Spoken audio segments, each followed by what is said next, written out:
Another one of the subjects that you bring up to me all the time that sometimes I go, is the word mastery. Can you explain to me what you mean by that? So mastery, that is, if you take the triangle, there's always these triangles, and on top of them is like self-actualization, whatever that is. But there is a triangle, and it starts with at the bottom incompetence, and then you go up to like sort of like checklists. That's just above incompetence, by the way. Then you get to competence, then you get to mastery, right? So most people live in the sort of checklist competence zone in our business. And there's a few people who live in the mastery zone. So what is a master of their craft? Someone who's a master at what they do. I call that unconscious competence. So an example of unconscious competence is like when I swim, I don't think, okay, now my left hand goes here, then I breathe.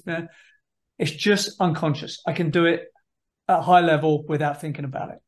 So let's bring that to engineering. What does that look like? If you're a building services design engineer, mechanical engineer, you are so good at your job. You sit down, there's no job that comes across your desk that you can't do. You can look at a set of drawings and find the problems. You are just a master.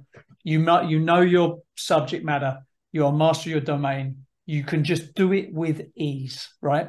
So unconscious competence, what does that look like? It looks like someone who is so freaking good at their job, they make it look easy.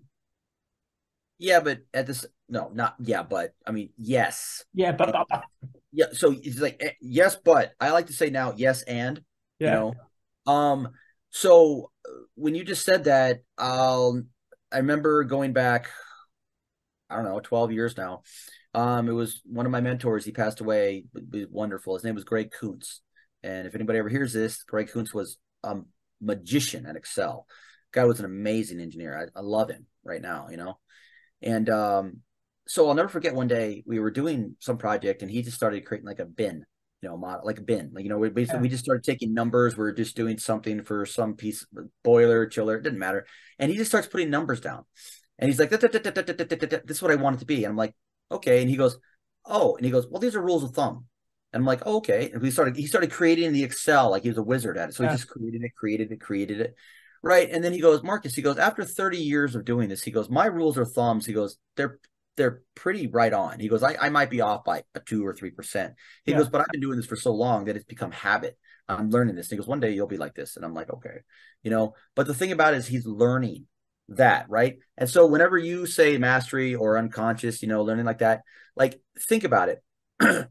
When you do something enough, right, that you're doing it hopefully the right way after that many times, right? But what you're also doing is you're also hopefully trying to avoid the pitfalls that you've done on the previous ones. You're learning, right? Instead of fixing it, you're learning, and that's kind of how I look at it. But at the same time, in order to master something, you have to repeat the process over and over and over and over and over and over because you've made so many damn mistakes, right?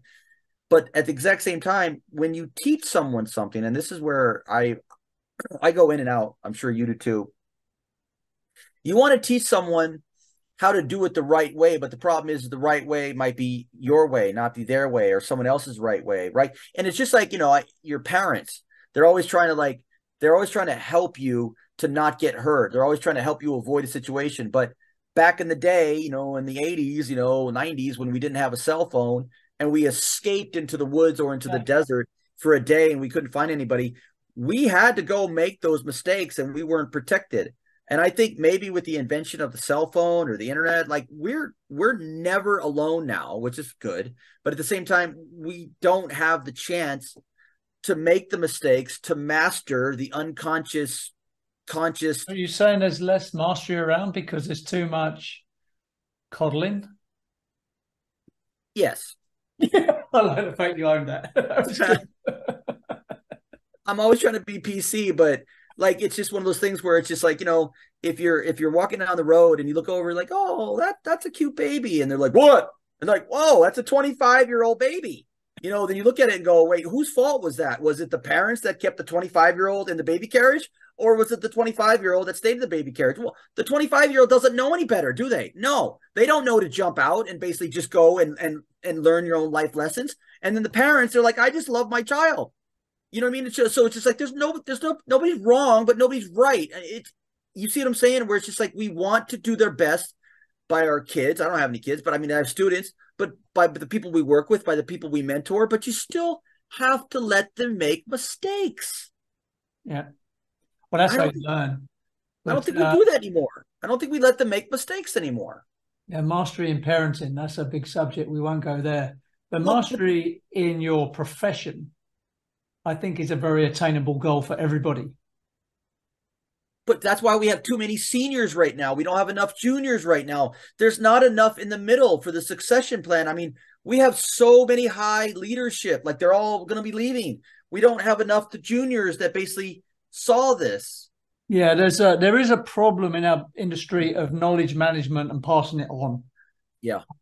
This is why I'm a big fan of the apprentice, the concept of the apprentice, where someone junior matches with someone senior, and the job is to, by osmosis, take in all that experience and knowledge, right? And then the apprentice becomes the master. That's the goal, right? Well, I'm so fortunate, like where I work now, where it's just like I got a lot of good people, right? And the thing that I do is I try maybe to do little things different. Like I'll work on a project, like with a facility condition assessment or an audit or something like that with a junior engineer, and we'll work on it. And there'll be like 3 or 4 of them, 5 of them, right? We're working on it, and then I know there's gonna be a next one. So then I know that I can't be there all the time. So I'm like, so out of the 4 or 5 that I was working with, I'm like Anthony, like exactly the person I'm working with on this. I'm like, next phase, you're gonna lead it. Oh, it's like you can do it. I'm right here. You can do it. You know what? They fail. They do this. They do that. They do this, and then all of a sudden they start to like. They're like, I can do this. I can do that. I can do this. And then before you know it, I mean, it's golden. It's just amazing to watch somebody blossom like that. And that's, I mean, if at the end of the day, if someone's going to say, what would you rather have, money or that look on that person's face and that empowerment that they have of confidence, I'll take that any day. Yeah, so that's one of your jobs as a master apprenticing and teaching people is you've got to keep them on the edge of their comfort zone so they're learning and you're passing the knowledge on. One of the best descriptions of mastery or how to get there was someone said to me, you just got to get the reps in. Got to get the reps, the repetitions. Oh, the reps. Like when you're working out, you got to get the reps in. And it's the same thing for engineering. You've got to have done that calculation 100 times. You've got to have seen that thing and seen what worked and didn't work. This is the way of saying there's no substitute for experience. But you have to let them make the mistakes. I mean, every time I'm teaching, like they're like, also I have right now, like next week, their binders are due, right? So what I'll do is I'll bring like 4 or 5, past students that didn't pick them up, their binders, and I'll come in, I'll be like, okay, so here's 1, 2, or 3 or 4. I'm like, so which one is better than the other to you? I'm not going to tell you how you do it. I'll say, here's your table of contents of what I need, and here how I judge it or point it. But I want you to see what you need to do. And then I go, what could you have done better? What could you do here? What could you do? You got to let someone formulate. Remember the old thing, what we were told is take in what everybody says, right? Take in what you want from it and throw the rest out. I don't like how we're always telling people how to do everything every time. Let them figure out what is best for them and how they can figure it out too. But I'll follow a process to be standardized, but just they got to have their own way. Yeah, no, but the point is this, right? Mastery is attainable by every single person listening to this. Of course. But you got to commit to it. It's a journey, right? Oh. And how do you know when you're there? Because you're unconsciously doing your job so well, right? You're making it look easy. You're like that swan going across the lake. They look great, and underneath their legs are going like crazy, right? People don't seem to realize that the only, when you become a top athlete or something like that, I always love that comment with Usain Bolt, right? Someone basically said, I think it was him. He's like, hey, I trained 4 years for that, that 10 seconds. Yeah. Yeah. It's just like, wow, you're like 4 years for that 10, he beat it, right? But it's just like, look, you look at Tiger Woods or any of them, they have put so much work in to get to where they are. People just see the success. They don't see the hours and days and weeks and years of work that went into that. That's no different to being a top engineer in the world. You've got to get the work in. You've got to get the reps in, and doing it and not learning from it. You can't just do it and expect it to happen. You've got to absorb it. You'll commit to it. I was so lucky, like when I was younger, like when I was a golfer. I tried to make it as a pro. I mean, I was good at one point, right? But I remember, I'll never forget, I was at Grand Cypress in the back of the range. I was practicing with Bobby Cole. I mean, he was an all pro, won a lot of stuff, and he was friends with Hogan. I listen every day. I love that I had these opportunities. But he said to me one day about something. He goes, the secret's in the dirt. And I'm like, what? And he goes, go find it. And that means that just go hit golf balls until your hands bleed. Until you're sore. Morning to night to day. And that's what we did. And that's what we do. And if you want to get better at something, master it, practice it again and again, but it will not come overnight. And if you want to be really good at your job, and if you want to be a great engineer and architect, if you want to be a great commissioner that covers all spectrums, like, you better be willing to work, and you better be willing to read and to learn and to ask questions. Yeah. So just to wrap this up, there are no shortcuts to mastery. If you're looking for a shortcut, you're never going to be a master or a leader or great at anything. And that's the best place to leave that.